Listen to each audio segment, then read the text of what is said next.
In a small village, surrounded by towering mountains and dense forests, there was a young man named Samuel. Since childhood, Samuel had always felt that his destiny was intertwined with something greater.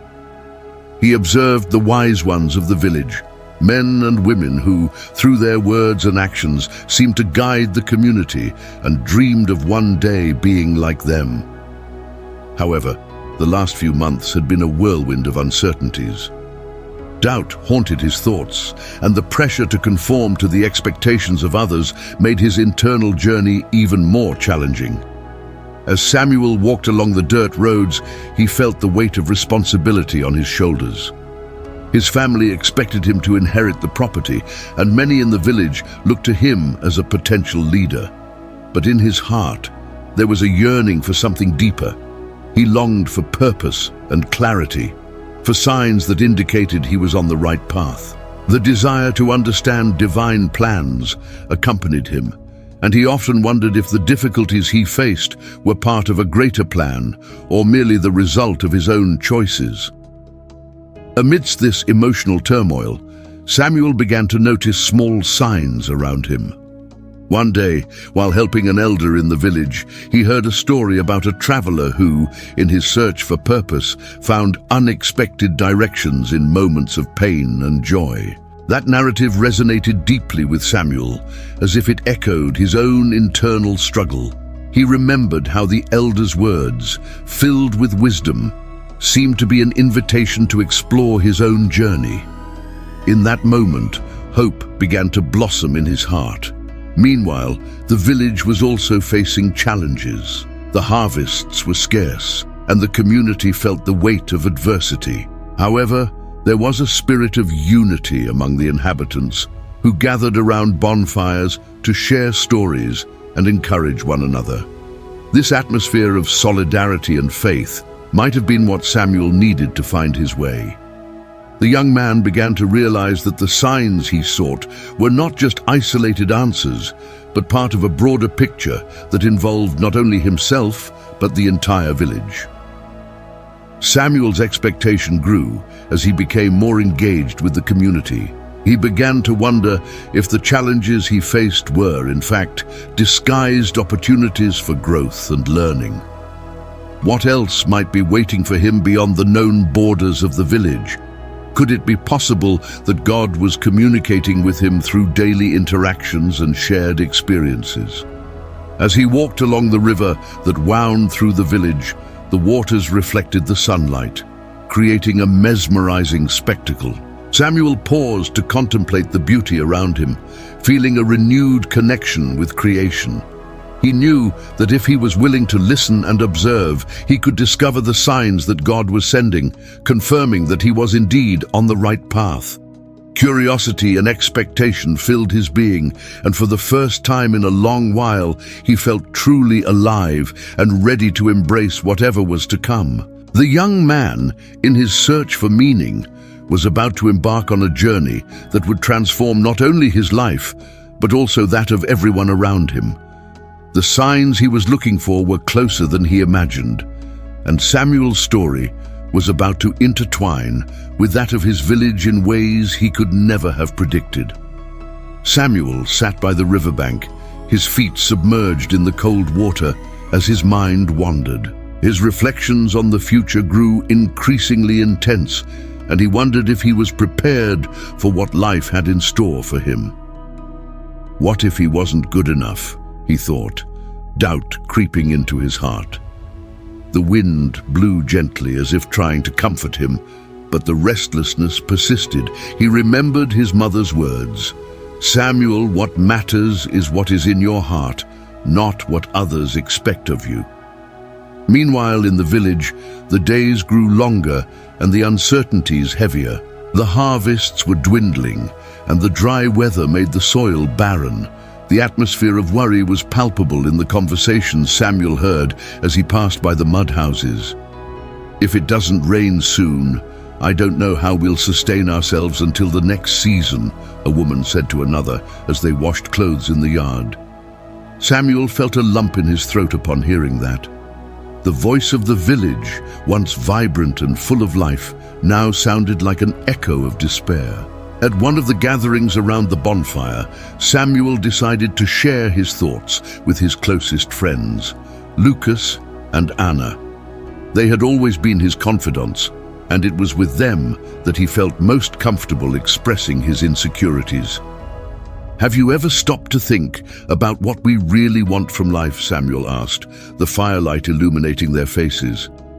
Lucas, with his always optimistic demeanor, replied, "I just want the harvest to be good again. If that happens, everything will be all right." Anna, on the other hand, seemed more reflective. "What if what we want is not just in the harvest, but in the connections we make? What good is it to have everything if we don't have each other?" The conversation took an unexpected turn. Samuel realized he was not the only one feeling the pressure of expectations.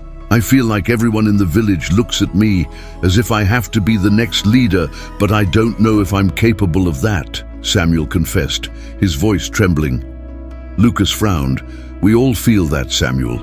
But maybe leading isn't about having all the answers. It's about listening and learning from others." Anna looked at Samuel, her eyes shining in the firelight. "Have you thought that maybe your internal struggle is what will make you a better leader?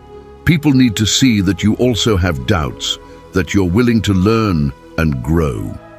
Samuel reflected on those words. He had always thought a leader should have all the answers, but what if true leadership was about vulnerability and empathy? Days passed, and the tension in the village seemed to increase. The farmers gathered in heated discussions about what to do regarding the situation with the harvests. Samuel watched, worried as the faces of his neighbors grew increasingly concerned. In one of those meetings, one of the elders, old Jorge, stood up to speak. "We need to unite more than ever. The crisis is not just about the crops, but about our unity as a community. If we don't help each other, we won't be able to overcome this." Those words echoed in Samuel's mind. He realized that while he was worried about his own future, there was something much larger at stake. The dilemma he faced was not just personal, but collective.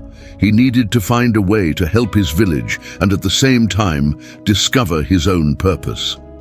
That night, as he walked home, Samuel noticed something different in the air. There was a smell of wet earth, and the breeze brought a freshness he hadn't felt in a long time. The sky was clear, and the stars shone brightly. He stopped to look up, feeling small in the vastness of the universe. "Maybe I'm looking for answers where there are no questions," he thought. As time passed, Samuel began to engage more actively in the village meetings. He realized that by supporting his neighbors and listening to their concerns, he was also finding meaning in his own life. The young man began to understand that his journey didn't have to be solitary. Mutual support could be the way to overcome adversities. By opening up to others and sharing his fears, he felt that he was, in some way, contributing to a greater purpose. However, as the interactions in the village became more meaningful, the pressure on Samuel increased. He constantly found himself reminded of the expectations weighing on his shoulders. Each day, the doubt grew more intense. Am I really prepared for this? What if I fail? These questions followed him like shadows, but they also urged him to seek answers. The difficulties that arose, though they seemed simple at first, proved to be complex and challenging. The food shortage led to discussions about how to share what was left, and tensions began to surface.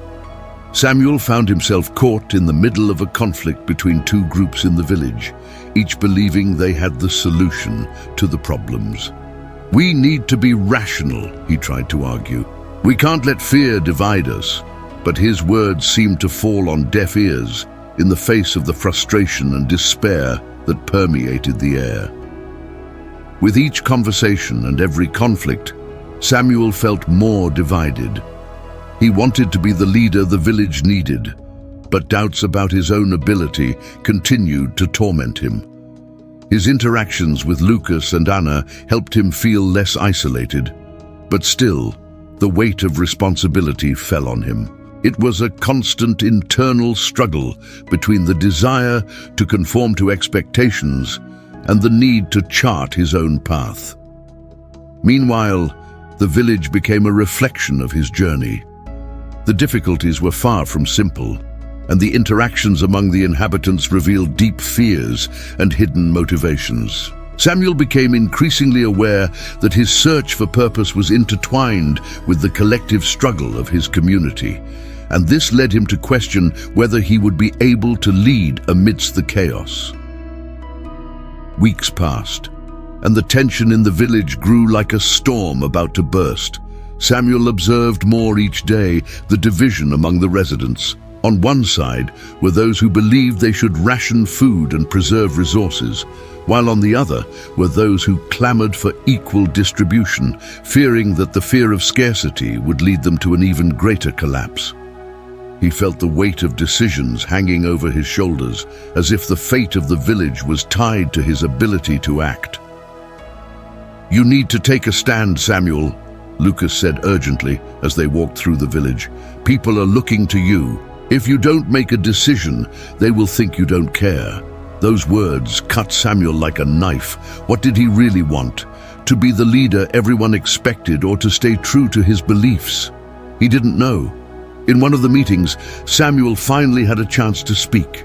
The atmosphere was tense, voices were raised, and frustration was palpable. "We need to find a solution that works for everyone," he began, trying to control the tremor in his voice. "If we continue like this, the division could destroy what we have." But his words were met with skepticism. "Easy to say, Samuel. What if the food runs out before we can decide?" a woman shouted, her voice heavy with despair. The room fell silent, and Samuel felt his heart race. He was on a tightrope, and the pressure mounted. Outside the meeting, he sat in the shade of a tree, his mind spinning. The words of that woman echoed in his thoughts. The truth was that he didn't have all the answers. Fear and insecurity intertwined in his mind. What if I fail? What if my decisions are wrong? The weight of responsibility became unbearable. He wanted to be a beacon of hope, but felt more lost than ever. Meanwhile, external conflicts intensified. The drought continued to punish the village, and the scarce food led to heated discussions. Samuel watched two men, longtime friends, facing off in the middle of the square. "Do you want our children to starve?" one shouted, anger visible on his face. The other, fists clenched, replied, "I can't just give everything we have to those who aren't trying." The tension was palpable, and Samuel had the feeling that the village was on the brink of collapse. He found himself in a dilemma. Should he intervene? His mind was a storm of doubts, but he also felt he couldn't stand by. He stood up, his voice trembling with nervousness. "Stop! This won't lead us anywhere." His attempt to calm the tempers was met with looks of surprise, but also disdain. "And you, Samuel? What do you know about the pain of not having enough?" A woman turned to him, her eyes filled with tears. He felt his heart tighten. It was true, he didn't know. The words of that woman stayed with him like a scar. He was surrounded by pain and insecurity, but also by a determination to change things. As he walked home that night, the moon shone brightly in the sky, but Samuel felt enveloped in shadows. He looked up at the stars, searching for answers, but what he found was only a deep silence. The discussions in the village were not just about food. They were about hope, trust, and the struggle for a collective identity. Samuel realized that the true battle was not just against scarcity, but against the disunity that threatened to dismantle everything they had built together. He felt a growing weight in his chest, a need to act, but how could he do that without feeling like an imposter? However, there was a spark of determination inside him. During those days of uncertainty, he began to realize that his role was not simply to be a leader, but a catalyst for change. The vulnerability he had feared so much could be the key to uniting his village. He decided that instead of trying to solve everything alone, he would share his insecurities and invite others to join him. If they faced their fears together, perhaps they could find a way to hope. The tension among the villagers was becoming unsustainable, and Samuel knew he needed to act quickly. The first step, he thought, would be to talk to Lucas and Anna again. They needed to join forces, strengthen the bonds of the community, and remind everyone that even in the face of adversity, unity could be the answer. He didn't have all the answers, but he now knew he didn't need to have them. What really mattered was the willingness to listen, learn, and fight together. The next day arrived like an omen. The sun had barely risen behind the mountains, and the village was already in turmoil. The smell of tension hung in the air, and Samuel knew the time to act had come. As he prepared for the meeting that would determine the fate of the village, he felt his heart pounding uncontrollably. The words of the woman who confronted him in the square still echoed in his mind. He didn't know what it was like to go without food, but now he felt the absence of hope. Lucas and Anna arrived early, their faces reflecting the same concern that Samuel carried. "It's today, isn't it?" Lucas asked, his voice laden with a mix of anxiety and determination. Samuel nodded, his throat dry. He knew he had to be honest, not just about his insecurities, but also about the urgency of the situation. "We need to unite, or we will lose everything," he said, feeling more confident as he spoke. But there was a tremor in his voice that seemed to contradict the firmness of his words. Anna, who had always been a voice of reason, looked into Samuel's eyes. "What if we can't? What if the division becomes irreparable?" The question cut through him like a blade. He had no answer. What could he say to these friends who supported him, but also shared the fear of an uncertain future? He took a deep breath, trying to find words that could calm not just them, but himself. The meeting began with a heavy atmosphere. People were willing to listen, but frustration still lingered. Samuel stepped up to the small makeshift platform, feeling the heavy gazes upon him. "We are at a critical moment," he began, his voice hesitant. "I understand that we are all struggling to survive, but we cannot let ourselves be consumed by fear." He hesitated, the words forming in his mind. "I don't have all the answers. I also feel the weight of uncertainty. But the only way for us to overcome this is together." The murmurs that followed were a mix of skepticism and curiosity. "And how can we trust each other when scarcity is so real?" A voice cut through the crowd, and Samuel felt the pressure mount even more. He remembered Anna and Lucas's words. "We need a plan, one that involves everyone. If we ration food fairly and collaboratively, everyone will have what they need. And if we work together, we can find ways to increase production." The reactions were varied. Some nodded, while others shook their heads in disapproval. The mood was shifting, but there was still a clear divide. Samuel looked around, searching for allies. He saw Lucas, who nodded affirmatively, and Anna, who seemed thoughtful. "What if there isn't enough food?" someone shouted, and frustration began to turn into turmoil. Samuel felt his stomach churn. He was about to lose control of the situation, but he couldn't let that happen. "Listen, we need to be creative. Let's split into groups and find solutions. Each of us has different skills. If we all contribute, we can find a way." He felt the weight of responsibility intensify, but also a new energy.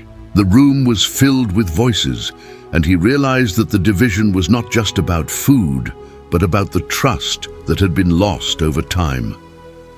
An elderly woman stood up, her voice trembling but firm. "I lost my daughter in the last drought. I can't stand by while I watch my neighbors destroy each other." The tears in her eyes were a reflection of the pain they all shared. Samuel felt a wave of empathy. Emotions were running high, and the village was divided. But there was a spark of hope. If pain united us once, we can unite again. Let's come together, share our fears and our hopes. Let's work together so that our children have a future. The appeal was like a call to action, and he saw the hesitation on the villagers' faces beginning to dissipate. The mood was shifting, but there was still a long way to go. He knew that the true battle was just beginning. The decisions they would make in the coming days would shape the future of the village, and Samuel felt the weight of that in every fiber of his being. He took a deep breath, feeling determination grow within him. The fight would not be easy, but at least in that moment there was a path ahead. And for the first time, he began to believe that hope could flourish, even amid difficulties. The tension in the room was palpable, as if the air was charged with electricity. When Samuel looked around, he saw faces marked by distrust and pain, but he also noticed a faint glimmer of hope in the eyes of some. He knew that the next hour could determine not only the fate of the village, but his own fate as well. The fight for a better future began there, and he could not back down. "We need to act now," he said, his voice resonating firmly despite the tremor in his hands. "Let's divide the village into groups, each focusing on a specific solution: cultivation, rationing, skill exchange. We need to unite our strengths." He saw a group of young people exchange glances, and their hesitation hit him like a punch to the stomach. It wasn't enough to just talk. He needed to inspire them to act. "Samuel, that's not enough yet," a voice boomed from the back of the room. It was Miguel, one of the most influential leaders of the village, known for his strong rhetoric and ability to galvanize the masses. What if they don't respect the plan? What if greed speaks louder than need? Miguel's words cut through the air like a knife. He was right. Doubt was rooted deep, and Samuel knew the challenge was much greater than simply proposing a plan. "We need a commitment," he replied, his voice more intense, "a pact among all of us. If we are not one, we will perish." The murmurs grew, and Samuel realized time was running out. He remembered the woman who had lost her daughter and how her pain had touched everyone present.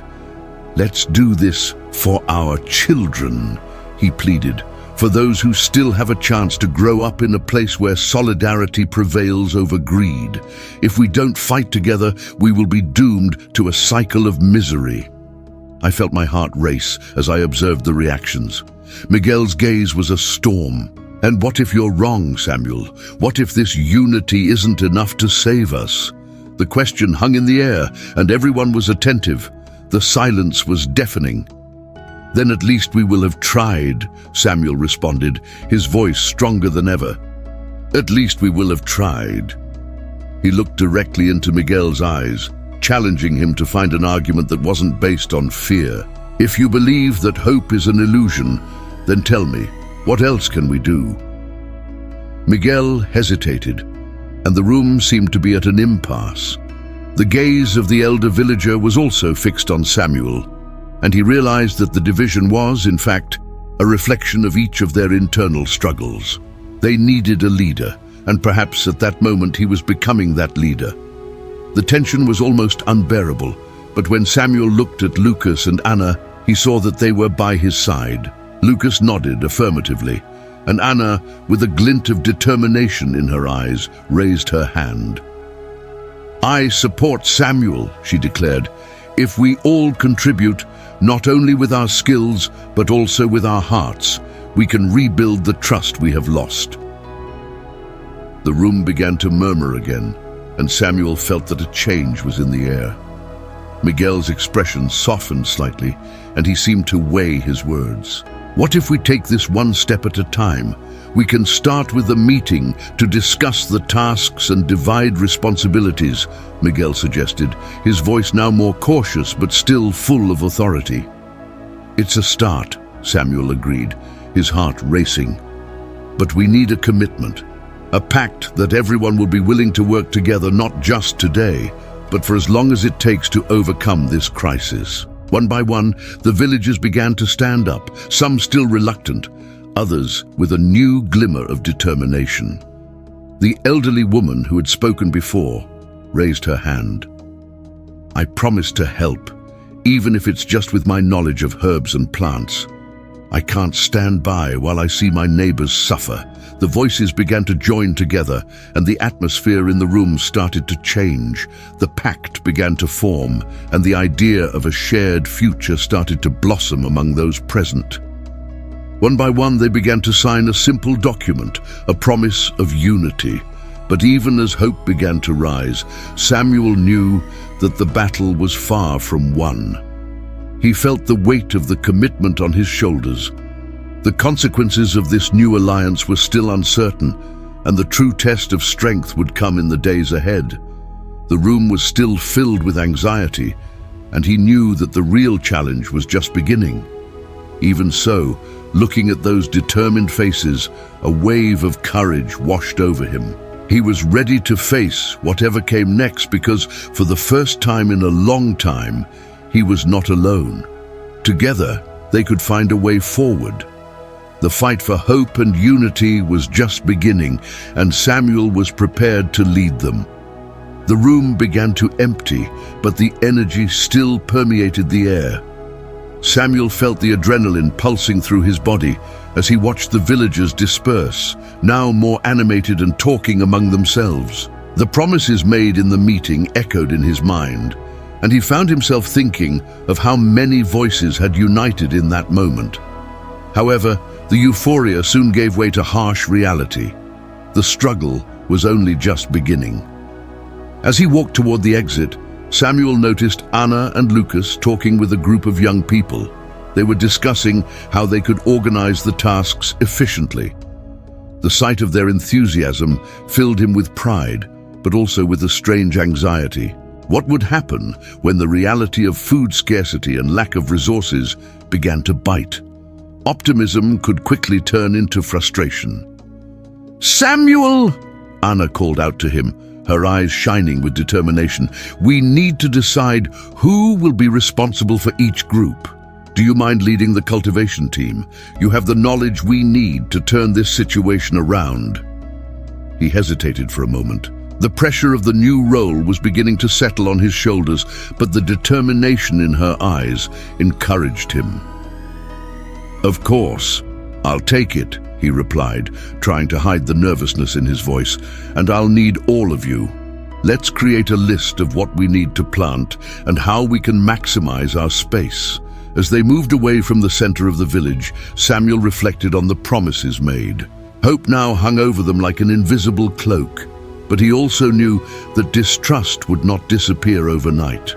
The wounds of disunity were fresh, and any failure could be the spark for discord. The next morning, Samuel joined a group of villagers to discuss the crops. He was surprised to see Miguel appear, a gesture that seemed to signal a new beginning. The elder leader looked at the young people around him and, in a moment of vulnerability, confessed, "I was wrong to doubt. We need each other, and I'm here to help." Miguel's words were a balm, and Samuel saw the expression of relief on the faces of the villagers. The unity that once seemed so distant was now palpable, a delicate fabric of trust beginning to form. They spent hours discussing, planning, and noting their needs. However, as the days went by, the reality of the situation began to manifest in unexpected ways. The first weeks brought challenges that tested the resilience of the pact. Some villagers, with their old suspicions, began to question the progress. What if we don't have enough crops? What if the division of responsibilities isn't fair? These questions arose during meetings, and Samuel realized that fear was still very present. One morning, during a casual meeting, a woman stood up and expressed her frustration. "We are trying hard, but what do we have to show for it? The fields are empty and food is scarce. What will we do if there is no harvest?" Samuel felt the weight of responsibility pressing down on him. He had become a symbol of hope, but also of expectation. "We are at the beginning of rebuilding," he replied, trying to convey confidence. "Unity takes time, but we must remember what we have achieved together. Every small step counts. His words resonated in the room, but he knew it was only part of the answer. He needed to act and show that hope was not just an abstraction, but something tangible.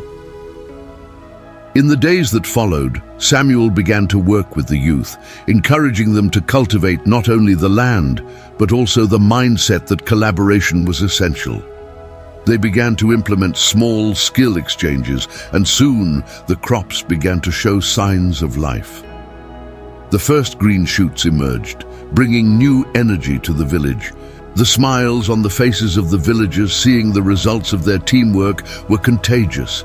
Conversations began to shift from distrust to celebration, and the space that was once filled with pain was now becoming fertile ground for new hopes. As he watched the villagers come together to tend to the crops, Samuel realized that the seeds of change were being sown not only in the soil, but also in their hearts. The journey was just beginning, but the commitment they had made could finally bear fruit. The struggle for a better future was becoming a reality, and Samuel knew that although the challenges were great, they were ready to face them together. Samuel watched the green shoots stand out against the arid soil, reflecting on how, amid despair, faith and unity had proven stronger than doubts. As days turned into weeks, the village began to flourish, not only in its crops, but also in its community bonds. He remembered the promises made during that initial meeting and how, with joint effort, they were getting closer to what seemed impossible. The trust that Miguel had brought by joining the group of young people spread like a fire, consuming uncertainty. The once divided villagers now supported one another, sharing not only the work, but also their hopes and fears. Samuel understood that the journey was not yet complete. There was much to be done, but the transformation was already visible. However, despite the joy that the harvest promised, Samuel could not ignore the warnings echoing in his mind. He knew that life was full of ups and downs, and that prosperity could be fleeting. Frequently, he remembered the book of Proverbs, where it says that wisdom is more precious than rubies. He decided that, in addition to cultivating the land, it was essential to cultivate wisdom among the people. So, in a new meeting, Samuel spoke about the dangers of complacency. We must be vigilant and grateful. The Lord has given us the opportunity to start anew, but we cannot forget where we came from and what we have learned. It's easy to get carried away by the joy of the harvest, but we need to remember that true wealth lies in fellowship and justice among us, he said, hoping that his words would take root in everyone's hearts. Time passed, and when the harvest finally arrived, the village was ready. The fields, once desolate, were now filled with fruits and vegetables. The villagers celebrated, their gratitude manifesting in prayers and feasts. Samuel saw the reflection of what God had promised to his people, that as they walked together in unity and faith, he would provide for their needs. In that moment of celebration, Samuel reflected on divine justice. He remembered that just as the land had been restored, the lives and spirit of the community had also been renewed. God's mercy had manifested in every sprout, in every smile, in every act of solidarity. He realized that by coming together, they had not only cultivated the land, but also a new understanding that they were part of something greater. God's love and justice were not just concepts, but tangible realities that could be experienced in everyday life. The lessons of the journey became clear. Samuel understood that true freedom and prosperity come from justice and unity. He remembered the words of James, which teach that faith without works is dead, and realized that his faith was manifested through hard work and collaboration.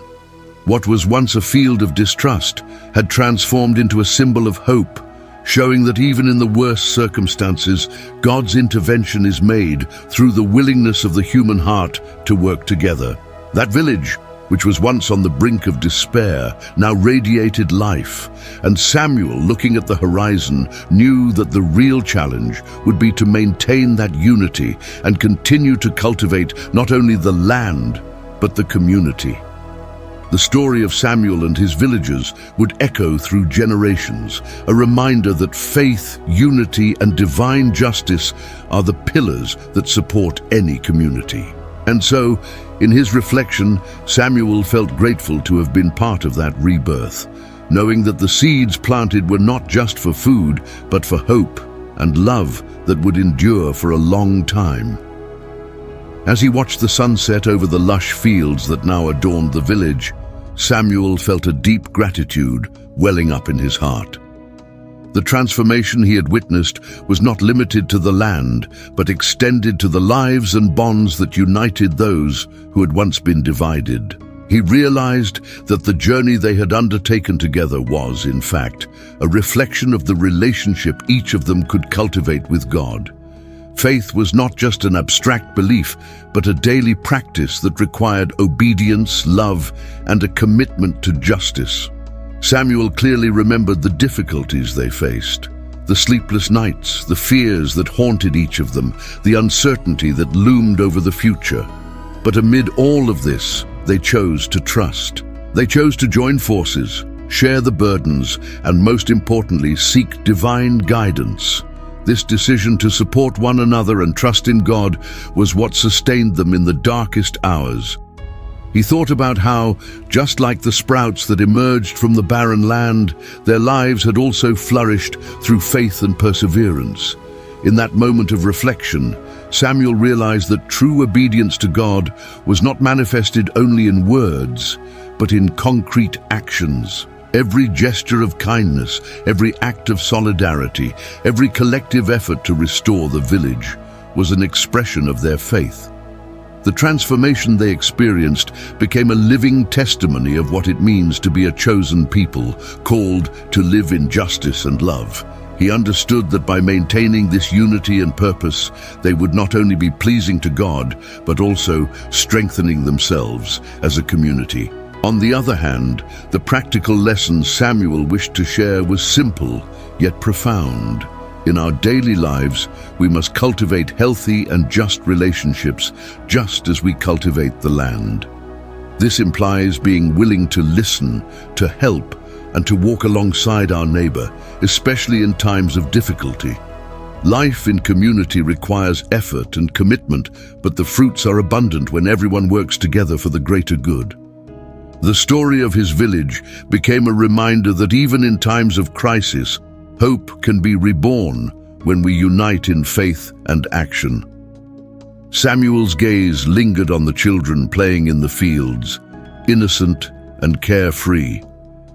He smiled, for he knew they were bequeathing a legacy of hope and love, an inheritance that transcended mere survival. The message was clear: true wealth lies in the love and justice we cultivate with one another. What was once a desert had become an oasis, and Samuel, looking at the horizon, felt certain that with God ahead, his village would continue to flourish. The narrator then concludes that the story of Samuel and his villagers is a powerful illustration of how faith, unity, and divine justice can transform lives and communities. The central message is that as we walk together in love and obedience to God, we not only face life's challenges, but also become instruments of His peace and hope in the world. True transformation begins in the heart, and just like the green sprouts that emerged from the barren land, our lives can blossom amid difficulties, reflecting the beauty of divine love.